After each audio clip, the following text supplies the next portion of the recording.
આજે આપણે બનાવીશું ભરેલા રીંગણ બટેકાનું શાક, જેના માટે મેં મીડિયમ સાઇઝના રીંગણા લીધેલા છે. તેને આપણે વચ્ચેથી બે રીતે આ રીતે કટ કરી લેશું અને કટ કર્યા બાદ આપણે તેને મસાલો ભરવાનો છે. ત્યારબાદ બટેટી પણ મેં નાની સાઇઝની લીધેલી છે, તેમાં પણ આપણે વચ્ચે કટ લગાવી લેશું અને તેના મસાલા માટે આપણે 1 વાટકી ચણાના લોટને સ્લો ગેસની ફ્લેમ પર આ રીતે સાતળી લેશું. તો 2 થી 3 મિનિટ જેવું સતળાઈ જાય ત્યારબાદ આપણે ગેસની ફ્લેમ બંધ કરી તેમાં મસાલા કરી લેશું. તો તેમાં 1 ચમચી જેટલો લાલ મરચું પાવડર, અડધી ચમચી જેટલી હળદર અને 4 મોટી ચમચી જેટલું આપણે ધાણા જીરું પાવડર ઉમેરી દઈશું.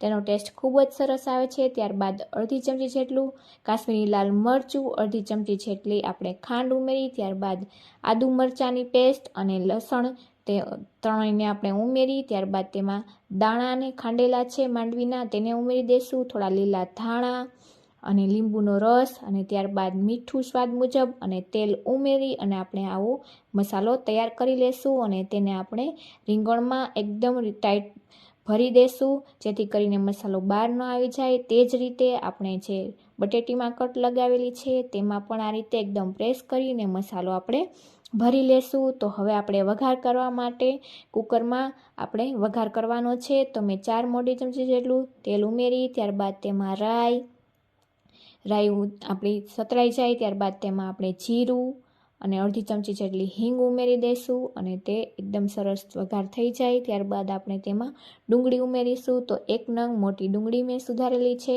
તેને ઉમેરી દઈશું અને 2 મિનિટ સાતળી લેશું. ત્યારબાદ ટમેટાં ઉમેરી, ટમેટાને પણ સાતળી, ત્યારબાદ આપણે જે મસાલો અને આપણા રીંગણા ભરેલા હતા તેને ઉમેરી, પાણી ઉમેરી અને 1 વિસલ કરી લીધેલી છે. તો આપણું શાક બનીને તૈયાર છે.